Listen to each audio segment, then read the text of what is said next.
आप अगर कपटी हैं, छली हैं, बेईमान हैं, प्रपंच हैं, जैसे भी हैं, झूठ बोलते हैं, निंदा करते हैं, चुगली करते हैं, गलत काम करते हैं, तो भी मेरा निवेदन है शंकर के मंदिर जरूर जाओ, शंकर की कथा में जरूर बैठो। क्यों? एक मंदिर के दरवाजे पर लिखा हुआ था, अगर आपका मन गंदा है तो मंदिर जरूर आना, मंदिर जरूर आना। किसी ने पूछा, गुरुदेव ये मंदिर के दरवाजे पर लिखा है कि मन गंदा है तो मंदिर जरूर जाओ, उसका कारण क्या है? हमने कहा कारण केवल इतना सा है, बच्चा नाली में गिरता है, बच्चा धूल में गिरता है, बच्चा रज में गिरता है, बच्चा कीचड़ में गिरता है तो पड़ोसी साफ नहीं करता। उस बच्चे को अगर गंदगी हो गई है, बच्चे गंदगी में आ गया तो उसको कोई पड़ोसी साफ नहीं करेगा, उसको कोई पड़ोसन साफ नहीं करेगी, उसको देवरानी जेठानी साफ नहीं करेगी। बच्चा अगर कीचड़ में गिरा है तो उसको उसकी मां और बाप ही साफ करेंगे। उसी तरह मन गंदा हो गया, चित्तवृत्ति खराब हो गई तो मेरे ये बाप के पास जाना, मेरी ये माता के पास जाना, और ये मेरा बाप, ये मेरी मां तुम्हारी जीवन की गंदगी को समाप्त कर देंगे। दुख आया, तकलीफ आई, कष्ट आया, रोग आई, बीमारी आई, तकलीफ हुई है, कहीं मत जाना, ये मेरे माँ बाप के पास जाना, शंकर और पार्वती के पास, उमा महेश्वर के पास जाना, ध्रुमा ध्रुमावती के पास जाना, कमल कमला के पास जाना, तारा तारेश्वर के पास जाना, भोले शंकर के पास जाना। जब मेरा शंभु मिलेगा तो ये सारी गंदगियां मिटा देगा, रोग समाप्त। अकाल मृत्यु वो मरे जो काम करे चंडाल का, काल उसका क्या बिगाड़े जो भक्त हो महाकाल का। वो देगा, छप्पर फाड़ कर देगा। फिर निवेदन करूंगा, जितने कथा करवाए हैं, जितने कथा सुन रहे हैं और जितने पुण्य स्मरण दान स्मरण आदि कर रहे हैं, लिख कर रखो तारीख कि तुमने जो दान पुण्य करा है, तुमने जो ये 300 वर्ष में पढ़ने वाली इस श्रावण के महीने में तुमने जो कथा सुनी है, अगला श्रावण आए तुम बताना जरूर कि कितना पुण्य मिला है, कितना फल मिला, कितना लाभ हुआ, कितना धन कमाया, कितना वैभव कमाया। तुमने तो केवल कुबेरेश्वर महादेव के लिए दिया, तुमने तो केवल वृद्धाश्रम के लिए दिया, तुमने तो केवल गौशाला के लिए दिया, पर उसका पुण्य तुमने कितना कमाया, उसका लाभ कितना मिला। और मुझे बताना जरूर, फोन करके व्हाट्सएप पे लिखकर भेजना कि हमने जो करा था अगले साल यही तारीख, यही श्रावण का महीना, फिर याद कर कर बता कि मिला कि नहीं मिला, 4 गुना हुआ कि नहीं हुआ। वो शिव है, शिव शंकर है, वो तो मंदिर के बाहर निकलने वालों को तार देता है साहब, मंदिर के बाहर निकलने वालों। इतना सुंदर है, एक चरित्र आता है लिंग पुराण के अंतर्गत। एक सेठ मर गया, बड़ा कंजूसड़ा था, बहुत कंजूस, कभी जिंदगी में ना दान करा, ना पुण्य करा, ना सत्कर्म करा, ना भजन करा, ना कीर्तन करा। मंदिर की जगह को भी अपना बना लिया, सारी जगहों को घेर कर अपना बनाया, बावड़ी तालाब कुएं का पानी अपनी जमीन पर ले जाता। बहुत लालची था, बहुत लोभी, बहुत लोभी।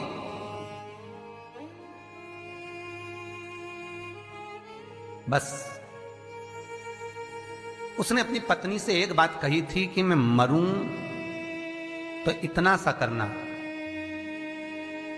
एक इतना सा काम करना कि किसी शंकर के मंदिर के बाहर कचरा पड़ा हो, धूल पड़ी हो, मट्टी पड़ी हो, उसको लाकर मेरे शरीर पर डाल दे, बस, और कुछ मत। पत्नी हमेशा पति से कहती थी, तुम कभी दान पुण्य नहीं करे, इस गांव में तुमने कोई अच्छा काम नहीं करा, तुम्हारे शरीर को उठाने वाला तक नहीं मिलेगा, बच्चे हैं नहीं, तुम्हारा अंतिम संस्कार कौन करेगा। पति कहता है बस तुझसे जो कहा वो करना, और कोई दान नहीं, कोई पुण्य नहीं, कोई सत्कर्म नहीं, कुछ भी मत करना। पैसा जोड़ जोड़ के मर गया। इतना सा कह गया, मरूं तो मंदिर के बाहर, शंकर के मंदिर के बाहर की मिट्टी, रज, कचरा शरीर पे डाल देना। कोई गांव के लोग नहीं आए महाराज, पत्नी गई, केवल मिट्टी लाकर शरीर पर डाल दी।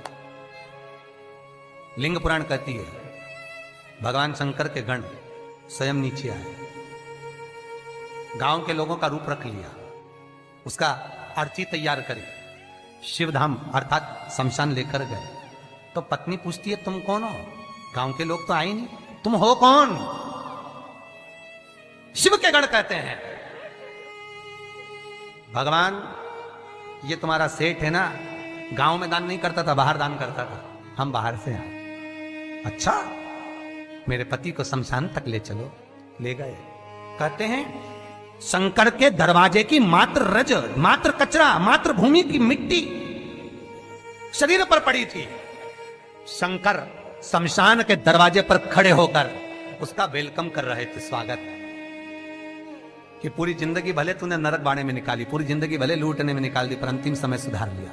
अंतिम समय को सुधारने का भी एक क्रम हमारे शास्त्र कितनी सुंदर बात कहता है महाराज, कितनी सुंदर बात। 3 धनभागी हैं, 3 धनभागी हैं। पहले नंबर पर भीष्म पितामह, जो भगवान कृष्ण के दर्शन करे, जिन्होंने भगवान कृष्ण का बचपन से लेकर जवानी तक का दर्शन करा। दूसरे नंबर पर धनभागी हैं दशरथ जी महाराज, जिन्होंने राम जी के दर्शन करे, राम दशरथ जी के घर में जन्मे। कितने किस्मत वाले होंगे। और तीसरे नंबर के किस्मत वाले धनभागी हैं गिद्धराज जटायु, जिन्होंने प्राणों को त्यागा तो राम जी की गोद में त्यागा। शास्त्र कहता है इन 3 धनभागियों में, इन 3 किस्मत वालों में भी प्रबल किस्मत वाला है गिद्धराज जटायु। क्यों? क्योंकि भीष्म पितामह के प्राण छूटे जब कृष्ण सामने नहीं थे। दशरथ जी के घर में भले राम जन्मे, पर दशरथ जी के प्राण छूटे तब राम सामने नहीं थे। और गिद्धराज जटायु, जिसने जीवन भर मांस खाया, पर जब प्राणों को त्यागा तब राम को सामने पाया, डर गया। बचपन गया जाने दो, जवानी गई जाने दो, अधेड़ी गई जाने दो, पर बुढ़ापा मत बिगड़ने देना। बुढ़ापे में शंकर के चरण पकड़ ले, शिव के चरणारविंद पकड़, मैं कहीं नहीं जाऊंगा। बीमारी भी दी है तो तूने दी है, सही करेगा तो तुम्ही ने दर्द दिया है, तुम ही दवा दो। मृत्युंजय है तू, जगत का भोलानाथ है तू, सबसे ऊंचा तू ही बैठता है। जहां दुनिया समाप्त हो जाती है वहां से तेरी शुरुआत होती है। लोगों का जहां एंड होता है शमशान, वहां से वो शुरू होता है। जहां दुनिया का एंड है वहां से तू शुरू है। तो तू साधारण नहीं हो सकता भोलेनाथ। अगर मेरे चरण में कष्ट आया है तो तू सही करेगा, मुझे विश्वास है। भरोसा रखना। रोज शंकर के मंदिर के दरवाजे पर बैठकर शंकर पर 5 बेलपत्र चढ़ाकर, 1 बेलपत्र उठाकर चबा चबा के उसके ही दरवाजे पर खा, घुटने भी सही कर देगा, शरीर भी करेगा। बस उस पर विश्वास, उस पर भरोसा। बस शंकर है और मुझे पूर्णता विश्वास है कि वो मुझे हारने नहीं देगा। तो नहीं हारने देगा, नहीं।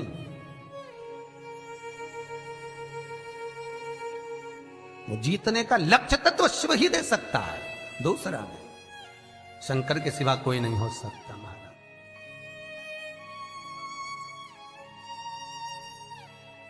बस उस पर विश्वास